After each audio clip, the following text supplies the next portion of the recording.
여러분 안녕하십니까? 박용의 뉴스 라이브 문을 엽니다.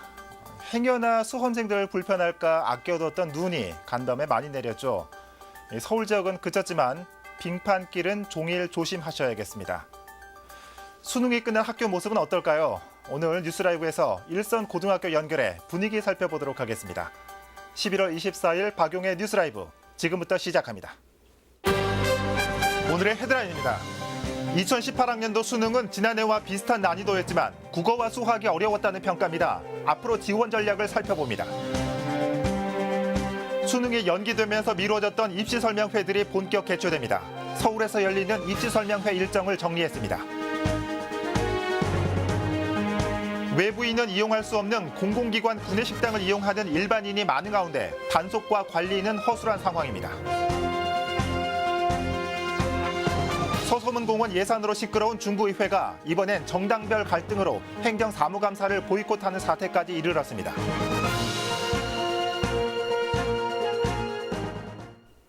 지진과 시험 연기, 올해 수능의 최대 변수였죠. 다행히 수능 시험 기간 동안 별다른 탈은 없었습니다. 수능이 끝난 학교는 지금 어떤 모습일까요? 지금 저희 취재기자가 서울의 한 고등학교에 나가 있습니다. 바로 불러보겠습니다. 박영찬 기자.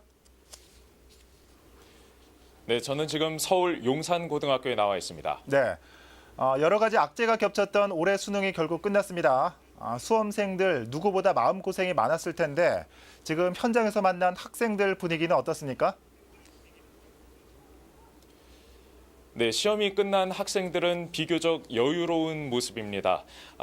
시험 바로 전날에 이번 수능이 지진으로 한 차례 연기된 데다 여진이 계속되면서 긴장의 끈을 놓을 수 없었기 때문인데요. 네. 다행히 어제 치러진 수능이 큰 사고 없이 마무리되면서 수험생들은 그동안 쌓였던 스트레스와 피로를 친구들과 함께 하면서 여유롭게 시간을 보내고 있는 것으로 보입니다.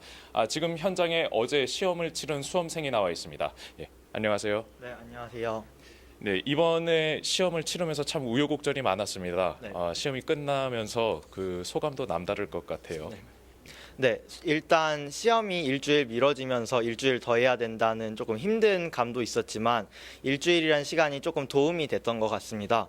일단은 이제 수능이 끝났으니까 한 이번 주 정도는 쉬고 전형 다음 것들을 참고해가지고 계속 진행해 가려고 합니다.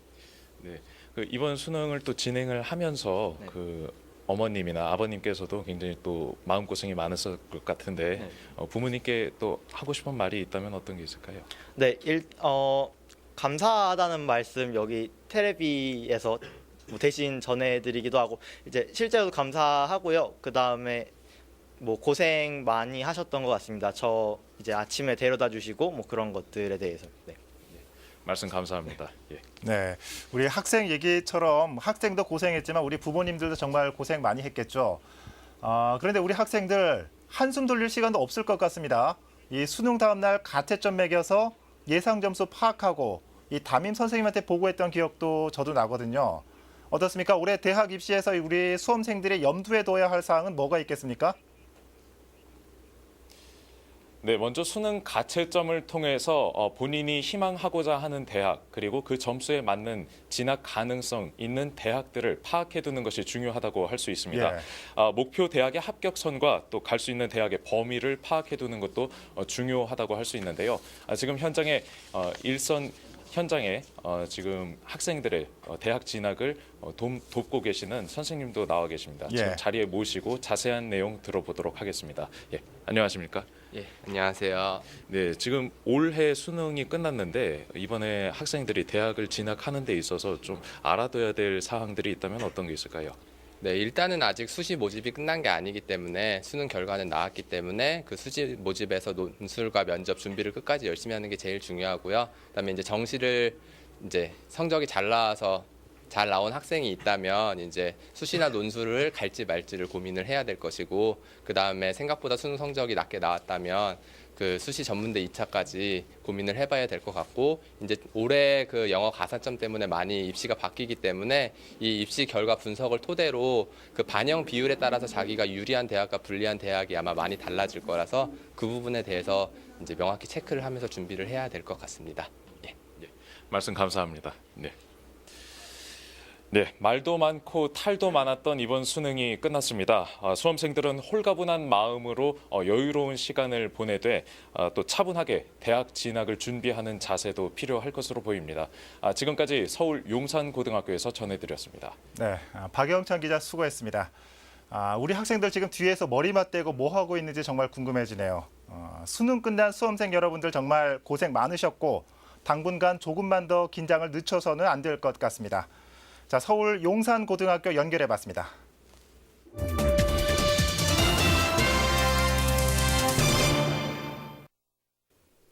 앞서 보신 것처럼 수능이 끝난 학교 모습은 여전히 긴장감이 남아 있습니다. 수능도 중요하지만 입시 전략도 그에 못지않게 중요할 겁니다. 특히나 영어 절대평가가 처음으로 도입된 이번 수능에서는 여러 변수도 예상되고 있습니다. 전문가와 함께 이번 수능의 난이도와 이에 따른 입시 전략 살펴보겠습니다. UA 중앙교육 이만기 소장 전화 연결돼 있습니다. 소장님 안녕하십니까? 네, 안녕하세요. 이만기 소장입니다. 네. 대체적으로 지난해와 난이도가 비슷했다는 얘기가 나오고 있습니다. 그런데 국어, 네. 수학이 다소 어려웠다는 평가도 있는데 이번 수능 난이도 어떻게 보십니까? 네, 지금 앵커 말씀하신 대로 지난해와 비슷하게 출제가 됐는데요. 국어와 수학에서 다소 어렵게 출제가 됐습니다. 다만 이제 영어는 절대평가이기 때문에 그것은 뭐 90점 이상 1등급 나오는 거니까 큰 문제는 없는데 국어에서 지문이 길이가 길어지고 수학에서 주관식 문항에서 신유형이 나오면서 다소 수험생은 어렵게 풀었을 것으로 판단됩니다. 네. 지금도 말씀해 주셨지만 이번 수능에서는 영어 절대평가가 도입됐죠. 이 변별력 논란의 난이도를 예상하기도 쉽지 않은 상황인데 이 절대평가가 입시에 어떤 영향을 미칠까요? 절대평가에 대한 그 사람들의 반응이 이제 변별력이 없다가 주된 주류를 이루고 있지만 실제로 영어 반영 방법이 감점을 하거나 가점을 하거나 아니면은 등급별 점수를 부여하는 상황이기 때문에 어차피 총점에서 빼고 더하고 아니면 총점에 포함시키고니까 사실 변별력 문제는 크게 없을 거라고 저는 예상하고 있는데 실제로 이제 채점 결과를 두고 봐야 알겠습니다. 예. 이제는 입시 전략을 짜야 할 때입니다. 정시를 준비하는 수험생이 가져야 할 전략이나 어떤 점들을 유념해야 할지 좀 짚어주시죠. 일단 현재에 있어서는 가채점을 제일 정확하게 하는 것이 중요하고요. 네. 또 어려운 문제나 잘 몰랐던 것은 일단 틀리게 해서 애매한 면을 없애는 게 바람직합니다. 그걸 가지고 이제 지원하려는 대학의 뭐 수능 반영 영역이라든가 반영 방법, 반영 비율 같은 걸 고민을 해서 최선의 대학을 결정하는 것이 바람직합니다. 예. 자, 이 대학 선택 못지않게 중요한 게 바로 이 학과 선택일 겁니다. 이번 입시에서 강세를 보이는 학과가 있을까요? 그렇습니다. 그 IoT 사물인터넷 학과들이 강세를 보이고 있고요. 또 최근에는 인문계 학과들보다는 자연계 학과들이 특히 공과 계열 학과들이 강점을 보이고 있습니다. 아마 그것은 취업 때문에 그런 것 같습니다. 예. 자, 오늘 말씀 잘 들었습니다. 소장님 감사합니다. 네, 고맙습니다. 네, UA 중앙교육 이만기 소장과 2018학년도 수능에 대해 짚어봤습니다.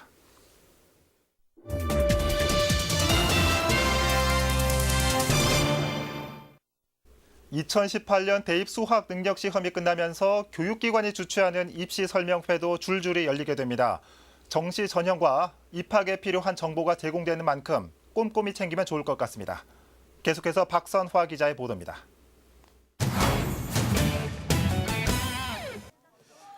(2018년) 대입 수학 능력 시험이 끝났습니다. 수험생은 가채점을 토대로 수능 등급을 가늠해보고 지원 전략을 짜는 것이 중요합니다. 교육기관이 마련한 입시 설명회에 참여해 정보를 얻는 것도 도움이 됩니다.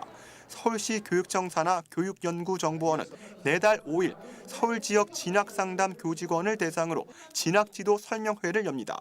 수능 점수 발표 뒤인 14일에는 수험생과 학부모를 대상으로 한 입시 설명회를 개최합니다. 본래는 7일 예정이었지만 수능이 연기되면서 설명회도 한 주 미뤄졌습니다. 이 자리에선 2018년 수능 분석과 정시 전형 지원 전략 등 교육 전문가들의 설명이 이어집니다. 또 16일부터 19일까지는 입시 전문가와 함께하는 1:1 맞춤형 상담도 진행됩니다. 교육연구정보원은 서울 지역을 3개 권역으로 나눠 1회 40분씩 상담원과 수험생, 학부모와의 개별 상담을 준비 중에 있습니다. 이 밖에도 사설학원에서 개최하는 입시 설명회도 연이어 열릴 예정입니다. 딜라이브 서울 경기 케이블 TV 박선아입니다.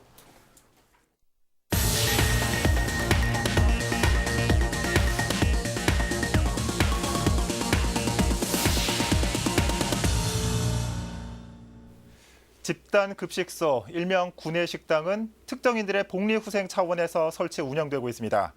이 때문에 이용 대상은 제한됐는데 외부인의 방문은 계속되고 있습니다. 비교적 저렴한 가격에 이용할 수 있기 때문입니다. 현장에 이재용 기자가 다녀왔습니다.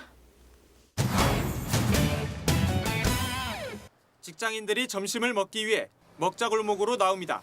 그런데 일부 직장인들은 먹자골목이 아닌 건물 뒤편으로 향합니다. 공공기관에 마련된 구내식당을 이용하기 위해서입니다. 15일 정도? 조금 저렴하잖아요. 월급쟁이들이 뭐 그쪽으로 애껴서 먹는 거니까. 직장인들을 따라가 직접 구내식당을 이용해봤습니다. 입구 앞엔 외부인 이용을 제재하는 X배너가 설치돼 있지만 식당을 들어가는 데는 전혀 문제가 없습니다. 현금이나 카드로 무인 자판기를 이용하면 식권도 손쉽게 구매가 가능합니다. 구내식당에선 딱히 외부인 이용을 제재하지 않습니다. 가능하세요. 외부인들도 식사 가능하세요. 단체시면은 저희한테 미리 며칠 전에 연락 주시면은 되세요. 그러다 보니 직장인들에게 구내식당은 저렴한 가격에 이용이 가능한 맛집으로 소문이 난 상황. 인터넷 사이트에선 구내식당의 식권 판매까지 성행하고 있습니다. 이 근방에서 소문이 나가지고 우리 직원들이 다 같이 이제 하니까 직원들하고 일반인들하고 한 절반이라 그래. 사실상 별 제재 없이 저렴한 가격에 이용할 수 있는 구내식당. 지역의 맛집으로 자리 잡으면서 외부인들의 방문은 계속되고 있습니다. 딜라이브 서울 경기 케이블 TV 이재용입니다. 하지만 관련법상 외부인은 구내식당을 이용할 수 없습니다. 적발 시 처벌 규정도 마련돼 있지만 단속은 쉽지 않은 상황입니다. 계속해서 이재용 기자입니다. 공공기관의 구내식당입니다. 일반인은 구내식당을 이용할 수 없다는 안내문이 부착돼 있습니다. 식품위생법 제2조에 따르면 집단 급식소는 영리를 목적으로 운영할 수 없고 특정 다수인에게만 음식물을 공급해야 합니다. 구내식당 운영이 허용되는 이유는 특정인들의 복리후생을 위한 것이기 때문입니다. 기록적으로 한다 하면 일반적인 음식점처럼 운영을 한 거잖아요. 저희가 무신고 영업으로 보고 있어요. 3년 이하의 징역 3천만 원 이하의 벌금 이렇게 벌칙 규정이 있어요. 단 업무나 회의, 민원 등을 목적으로 방문한 일반인의 경우 일시적으로 구내식당 이용이 가능합니다. 식품의약품안전처가 내린 유권 해석에 따른 건데 현장에선 방문 목적을 확인하지도 않은 채 식권을 판매하고 있습니다. 얼마예요?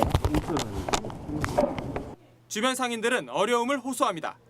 복지 차원에서 구내식당을 만드는 거 아닙니까? 외부인들을 닫아버리면 골목상권은 조금 피해가 가죠. 소비자들이 그쪽으로 가니까. 하지만 행정기관에선 사실상 구내식당을 이용하는 외부인을 적발하긴 어렵다는 입장입니다. 방문 목적을 확인하기가 쉽지 않아 단속이 어렵다는 겁니다. 이용하는 사람들도 내가 회의 와서 먹는데 왜 그렇게 하냐. 저희들이 직접적으로 단속하기는 좀 어려운 실정입니다. 사원증을 활용하거나 방문증을 발급하는 방법도 있지만 단속에 나서는 공무원들은 권한받기라는 의견입니다. 어떤 때는 사원증을 찍는다든지 어떤 때는 식권 판매를 한다든지 그거는 일률적으로 저희가 막 이렇게 강제할 수 있는 부분은 아니죠. 법에 따라서 저희도 움직이는 거기 때문에 T라든지 식약처에서 어떤 그거에 대해서 그 부분에 대해서 좀 가이드라인을 저는 주셨으면 해요. 외부인의 무분별한 구내식당 이용을 제재하기 위해선 관련 법을 뒷받침할 만한 구체적인 대책 마련이 필요해 보입니다. 딜라이브 서울 경기 케이블 TV 이재용입니다. 지난 21일부터 다음 달 13일까지 23일간의 정례회 일정에 돌입한 중구의회. 하지만 개회 첫날부터 의원 간 갈등이 불붙으며 난항을 예고했습니다. 자세한 내용 전해드립니다. 의원 간 갈등의 쟁점은 예산결산특별위원회 위원 선정 문제였습니다. 중구의회 의원은 총 9명으로 의장을 제외한 8명의 의원이 예결특위에 참여해왔습니다. 하지만 지난 15일 중구의회에서는 동료 의원에 대한 막말 논란으로 물의를 빚은 고문식 의원에게 출석 정지 10일의 징계가 의결됐습니다. 때문에 정례회 1차 본회의 날인 지난 21일 고 의원을 제외한 7명의 의원만 예결특위 위원으로 참여하도록 하는 안건이 제출된 겁니다. 같은 당인 자유한국당 의원들은 고 의원의 출석 정지는 오는 24일까지로 다음 달 8일부터 시작하는 예결특위 활동에 참여할 수 있다며 고 의원도 예결특위에 참여해야 한다고 주장했습니다. 우리 의원들의 가장 기본 역할인 예산을 심의를 못하게 배치는 것은 맞지 않다. 다른 의원들의 반발이 이어지며 의원 간 논쟁이 벌어졌습니다. 그런 사람이 어떻게 우리 구의 예산을 몇천억 되는 예산을 올바른 생각을 가지고 판단을 하겠습니까? 고문식 의원이 이번 주 금요일까지 출석 정지되어 있는데 이런 부분을 우리 동네 의원들이 이해하시고 다음 주에 나올 때 나오더라도 동네 의원을 예산 심의에 참여시키는 것이 방법이다. 결국 예결특위 위원 선임 안건은 표결에 붙여져 찬성 5표, 반대 3표로 결국 고 의원이 예결특위에서 배제되는 안이 채택됐습니다. 자유한국당 의원들은 행정사무감사에 참여하지 않겠다고 선언했습니다. 자유한국당의 고문식, 정의찬, 이하무, 박영환 의원은요 행정사무감사에 동참할 수가 없습니다. 의원 간 정치적 갈등 속에 유례없는 보이콧 선언으로 반쪽짜리 행정사무감사를 예고한 중구의회. 이번 정례회에서는 다음 달 13일까지 올해 서소문 공원 예산 52억 원을 포함한 4,271억 원 규모의 내년도 예산안과 조례안 심사, 구정질문 등이 진행됩니다. 딜라이브 서울 경기 케이블TV 박용입니다. 서울암공원이 1년여간의 공사를 끝으로 일반에 공개됐습니다. 30여 년간의 임무 끝에 함상공원으로 제2의 인생을 맞은 해군 함정들은 어떤 모습일까요? 보도에 오신영 기자입니다.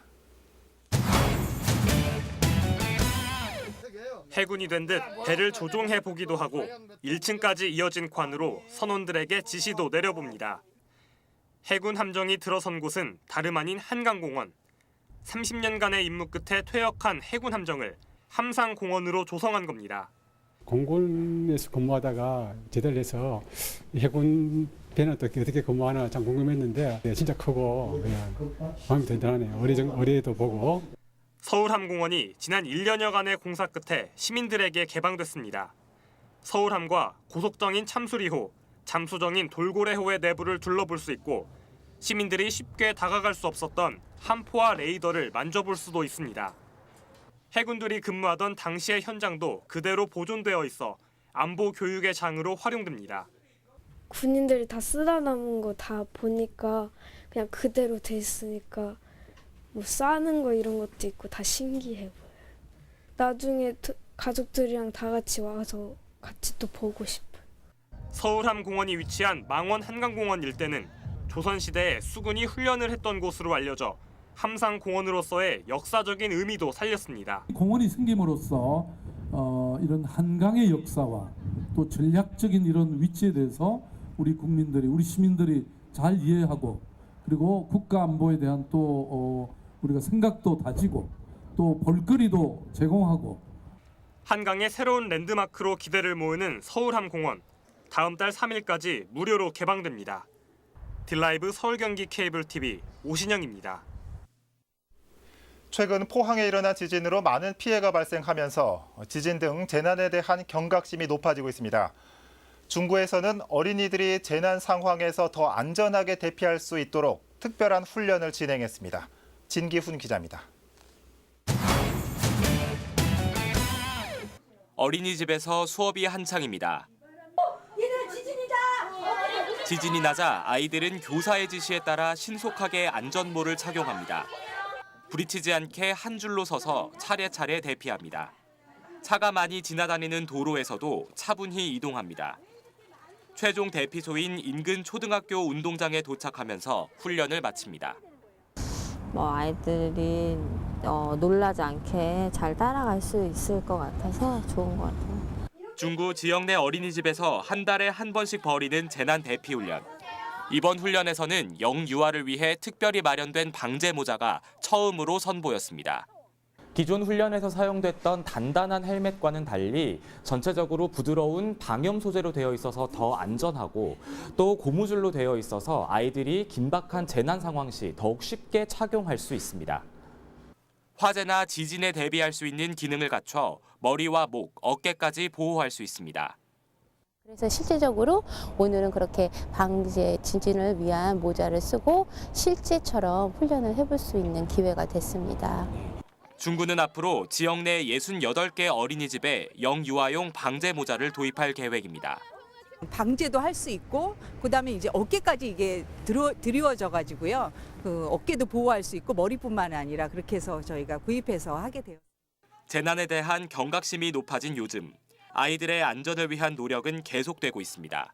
딜라이브 서울 경기 케이블 TV 진기훈입니다. AI 위기 경보가 주위에서 심각으로 격상되면서 서울대공원 조류사 관람이 전면 중단됐습니다. 서울시는 지난 20일부터 서울대공원 조류사 관람을 중단시켰고 어린이 대공원도 관상용 가금류가 있는 일부 관람로를 통제한 뒤 예찰과 소독 활동을 벌이고 있습니다. 이와 함께 한강과 철새 도래지에 대해서도 예찰과 소독을 주 1회에서 2회 이상으로 강화했습니다. 강남구의회 서경원 복지도시위원장이 정례회 기간 중에 지난 22일 급성 폐혈증으로 사망했습니다. 고인이 된 서 의원은 올해 나이 44세로 더불어민주당 서울시당 청년위원장을 역임하고 강남구의회에 입성한 초선 의원입니다. 빈소는 서초구에 있는 서울 성모병원 장례식장에 마련됐습니다. 발의는 내일로, 연결식은 내일 아침 8시에 강남구의회장으로 의회 6층 로비에서 열립니다.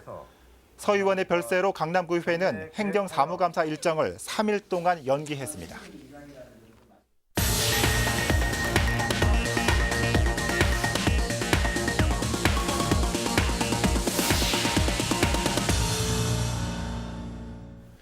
오늘 새벽 발생한 인천의 지진이 안 그래도 살얼음 같은 국민들의 마음을 더욱 불안하게 하고 있습니다.